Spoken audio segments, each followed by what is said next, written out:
There is a specific kind of loneliness that comes from always being surrounded by people. Alonso Royce had experienced it his entire life. Boardrooms full of executives who wanted his mother's approval. Galas packed with guests who knew his name, but not his face. Dinners where every conversation felt transactional, calculated, empty. So when Maria Faithacardi looked at him like he was the only person in the room, Alonso did something dangerous. He believed her.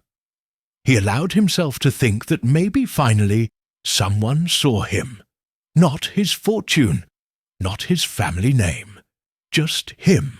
He had no way of knowing that Maria had spent 3 hours that afternoon researching everything about him.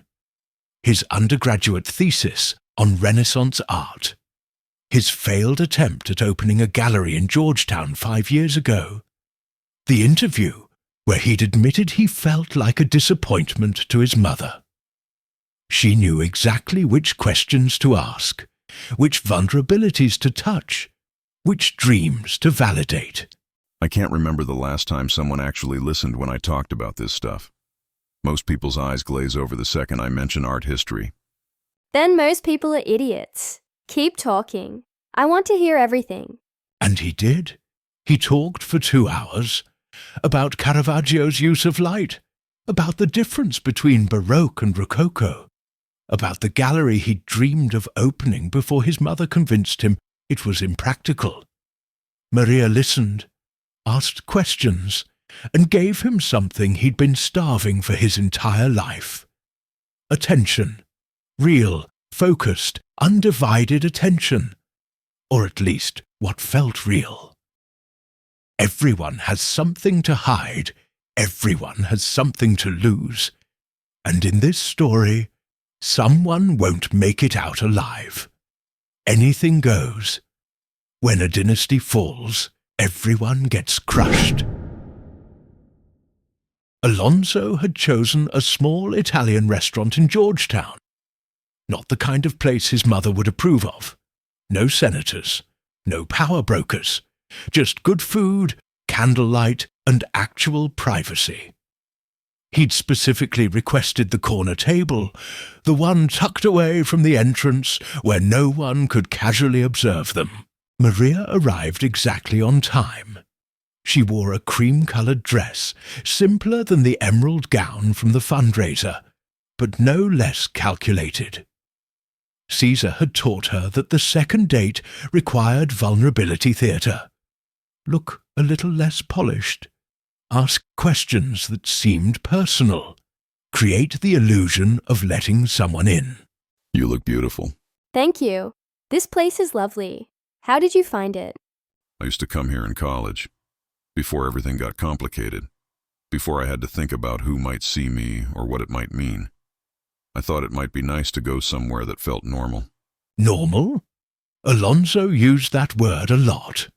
He wanted normalcy the way some people wanted wealth. He'd spent his entire life performing his role as the Royce heir. Perfect posture at charity dinners, appropriate small talk with donors, smiling for photographers at events he didn't want to attend. The gallery dream had been his one attempt at rebellion, and his mother had crushed it with a single conversation. Maria knew all of this. Caesar had provided detailed files. But she played it perfectly, asking questions as if she were discovering him organically. Tell me about the gallery. What made you want to open one? I love the idea of creating a space where artists could actually be seen. Not just the established names everyone already knows, but emerging artists.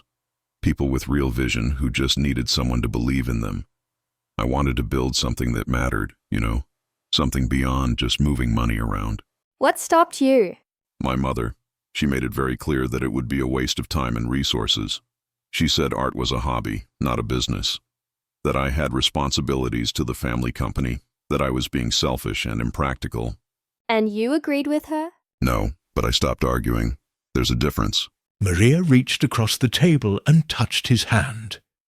It was a move Caesar had coached her on. Physical contact breaks barriers, makes people feel connected, but do it sparingly, or it loses power. She let her hand rest there for exactly 3 seconds before pulling back. I think it's brave to have dreams that don't fit other people's plans. Even if you didn't pursue it, the fact that you wanted to means something. Most people don't get that. They think if you have money, you shouldn't complain. But money doesn't make you free. Sometimes it does the opposite. Tell me what you mean. And he did. He told her about board meetings where his opinion didn't matter, about holidays spent at resorts with people he didn't like, about the constant pressure to live up to a legacy he'd never asked for, about feeling like a placeholder in his own life. Maria listened with perfect attention. She asked follow-up questions. She nodded at the right moments. She created the space Alonso had been desperate for. And with every minute, every shared confidence, every moment of manufactured intimacy, she was doing exactly what Caesar had hired her to do: gaining access, building trust, creating dependency. Are you ready to order? Actually, could you give us a few more minutes? Of course. I'm sorry. I've been talking about myself this whole time. Tell me about you. What brought you to DC? This was the dangerous part. The part where Maria had to construct a version of herself that felt authentic without revealing anything real. She'd practiced this with Caesar.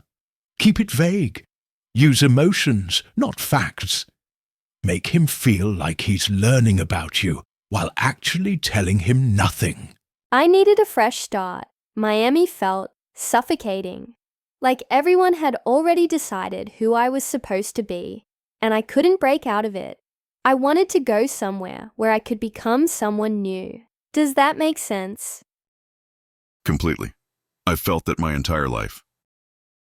I think a lot of people do. We all have these expectations we're supposed to meet. Parents, society, even ourselves. And sometimes the only way to breathe is to walk away from all of it. She was good. Better than Caesar had expected. She'd taken the truth of her situation and stripped it of context. Yes, she'd left Miami. Yes, she needed a fresh start. But she'd left out the part about selling her mother's apartment, about the voicemails she deleted, about the $300,000 funding this performance. Alonso heard what he wanted to hear. A kindred spirit. Someone who understood the weight of expectations. Someone running from the same things he was. They ordered food. They talked for another hour. Maria learned that Alonso was allergic to shellfish, that his favorite painter was Vermeer, that he played piano but hadn't touched one in years, that he was afraid of disappointing people but did it anyway. With every detail, she built a blueprint. Weaknesses, desires, entry points. By the time dessert arrived, Alonso was already half in love with her. Maria felt nothing except satisfaction at a job well done. While Maria was having dinner with Alonso, Rachel Accardi was in a public library 3 miles away, doing something she'd avoided for 2 weeks. She was searching for her daughter online. Rachel had never been comfortable with social media.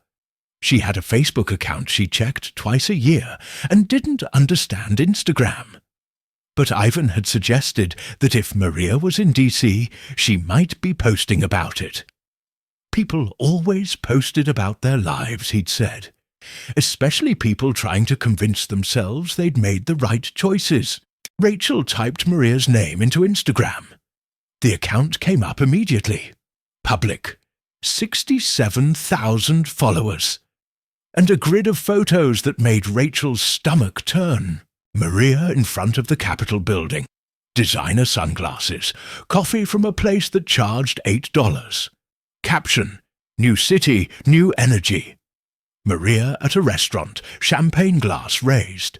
Caption. Celebrating new beginnings. Maria in a hotel robe, perfectly styled messy hair. Caption: Sometimes the best investment is in yourself. And then the one that broke something in Rachel. A photo from 3 days ago. Maria at what looked like a political fundraiser. Emerald green dress, diamond earrings, standing in a room full of powerful people like she belonged there. The caption read, "Opportunities find those who are ready.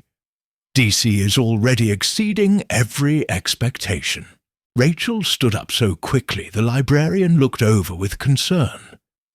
She walked to the bathroom, locked herself in a stall, and cried for the first time since arriving in Washington. Not because Maria was thriving, but because of what it meant.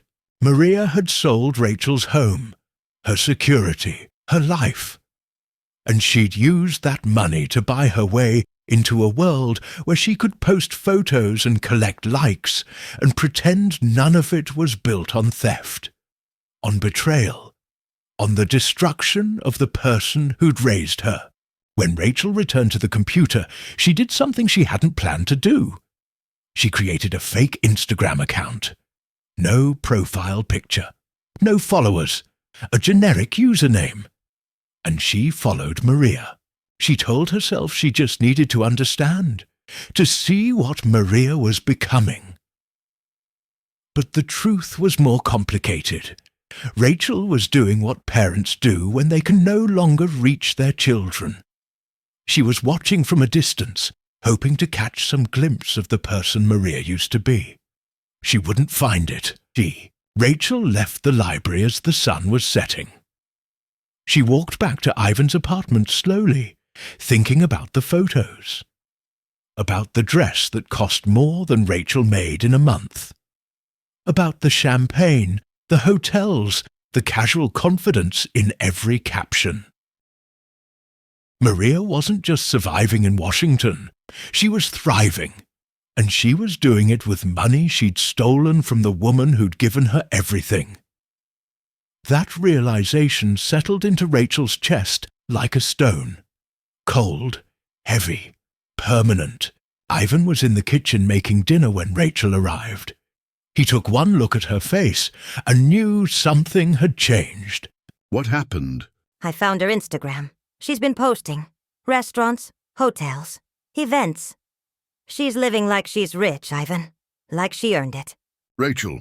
She sold my apartment for $300,000. That money was supposed to last me years. It was supposed to be my safety net. And she spent it in 3 weeks on dresses and champagne and pretending to be someone she's not. I'm sorry, I don't have words for how cruel that is. The worst part is she looks happy. Every photo, she's smiling. Like she doesn't feel guilty at all. Like I don't exist. People can look happy online and be miserable in person. Social media isn't real life. It's real enough. She's at political fundraisers, Ivan. Wearing designer clothes. Meeting important people. All with money she stole from me. And I'm sleeping in your guest room, working at a food truck, trying to figure out how I'm going to survive next month. What do you want to do? I don't know. I thought I wanted answers. I thought if I could just talk to her, understand why, it would help. But now I think there's no answer that would make this okay. Some things can't be explained. They can only be what they are. Betrayal. Ivan made Rachel dinner. Pasta with vegetables. Simple food that tasted like comfort. They ate in near silence, both lost in their own thoughts. Ivan was thinking about the cases he'd prosecuted where families destroyed each other over money. Rachel was thinking about the girl Maria used to be. The girl who'd cried when she lost her favorite stuffed animal at 6 years old. The girl who'd wanted to be a veterinarian because she loved animals. The girl who'd hugged Rachel goodnight every single night until she turned 16 and decided she was too old for that kind of thing. That girl was gone. Or maybe she'd never really existed. Maybe Maria had always been capable of this, and Rachel had just refused to see it. That thought was almost worse than the betrayal itself. The idea that Rachel had raised a stranger and never noticed. Rachel's phone lit up with a notification. Someone had liked a photo on her new Instagram account. She picked it up expecting spam. Instead, she saw something that made her blood run cold. Maria Faith Accardi had posted a new photo 20 minutes ago. The photo showed Maria and a man at a restaurant. He was handsome, well-dressed, clearly from money. They were holding hands across the table. The man was looking at Maria like she'd hung the moon. Maria was looking at the camera with a small, satisfied smile. The caption read, "When you meet someone who sees you for who you really are. Sometimes the best things in life are worth the wait." 83 comments already, all variations of the same thing. "Congratulations, you deserve this. He's gorgeous. I'm so happy for you." Rachel showed the phone to Ivan. Do you know who he is? No, but look at him. Look at where they are. That's not some guy she met at a bar. That's someone with money. Someone she's targeting. You don't know that. Don't I? She came to D.C. with $300,000 stolen from me. She's been here a month. And now she's dating someone who looks like he summers in the Hamptons. You think that's a coincidence? I can look into him if you want. Find out who he is, what he does. No, I don't want to know. I don't want to care who she's using or why. I just want to move on. But Rachel couldn't move on. Not yet. Because as much as she wanted to stop caring about Maria, she couldn't turn off 30 years of being a mother. She couldn't stop wondering if Maria was in over her head, if she was being used the way she was using others, if she was safe. And underneath all of that, buried deep where Rachel didn't want to look, was one more question. If Maria kept going down this path, destroying people and taking what she wanted, would there eventually be consequences? Or would she succeed?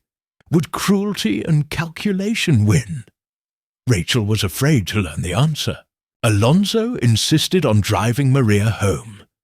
She'd given him the address of the Watergate Hotel, letting him believe she was staying there indefinitely. She'd actually checked out that morning and moved into a smaller, cheaper place Caesar was covering. But the Watergate maintained appearances. Rich people staying at the Watergate made sense. Consultants in extended stay motels raised questions. I had a really great time tonight. Me too. I know this might sound too forward, but would you want to do this again? Maybe this weekend? There's a gallery opening in Georgetown. Small place, but the artist is incredible.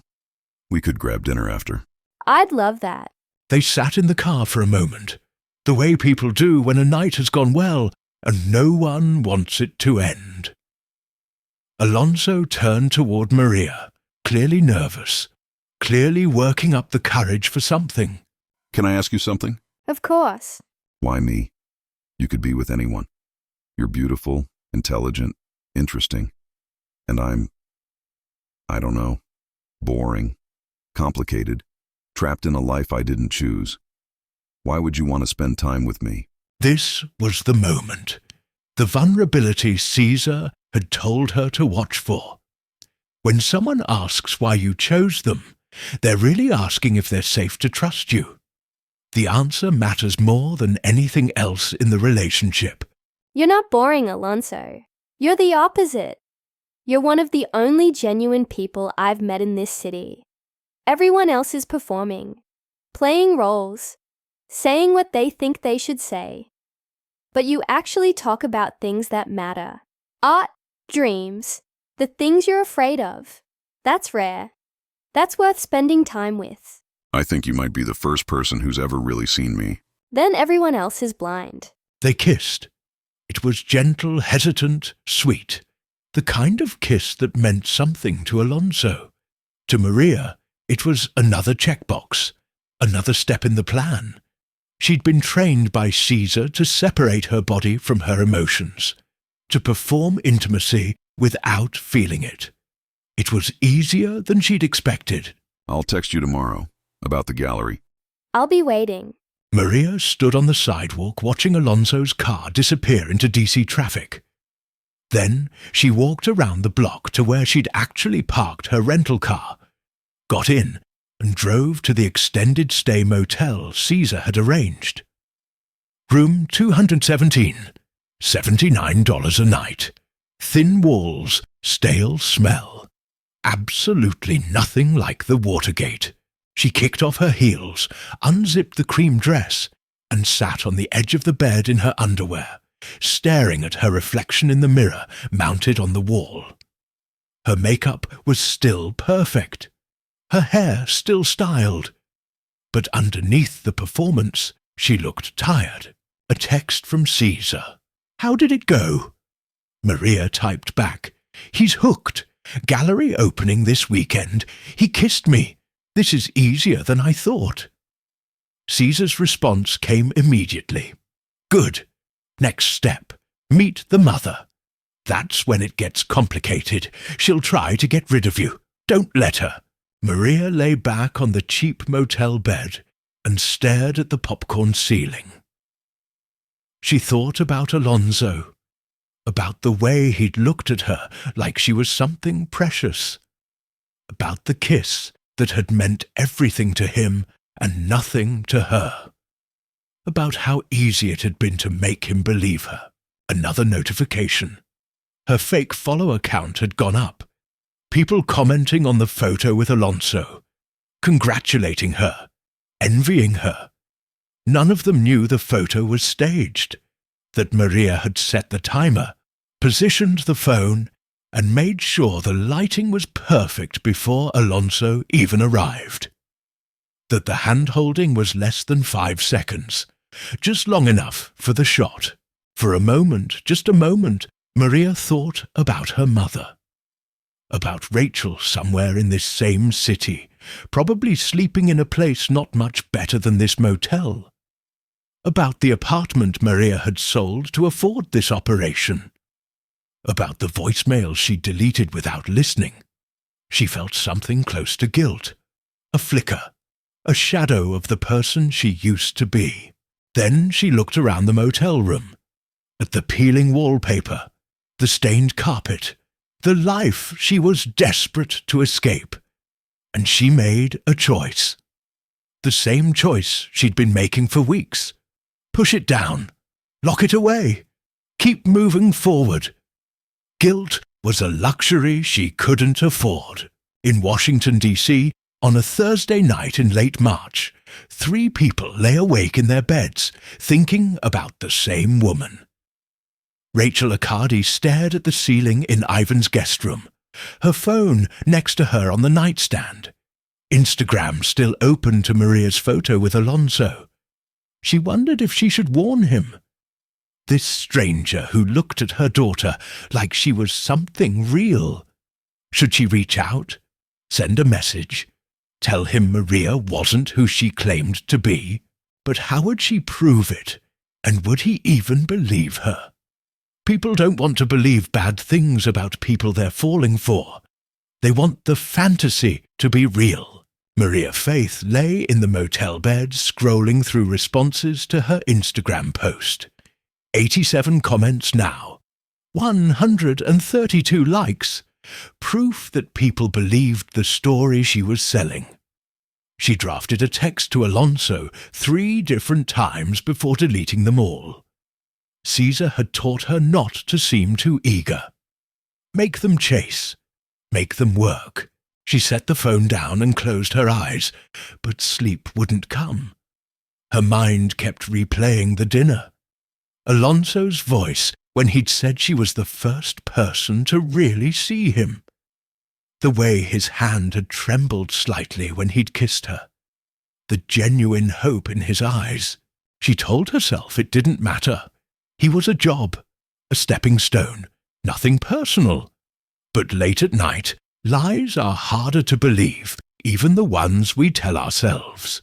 Alonso Royce lay in his childhood bedroom in his mother's Georgetown mansion.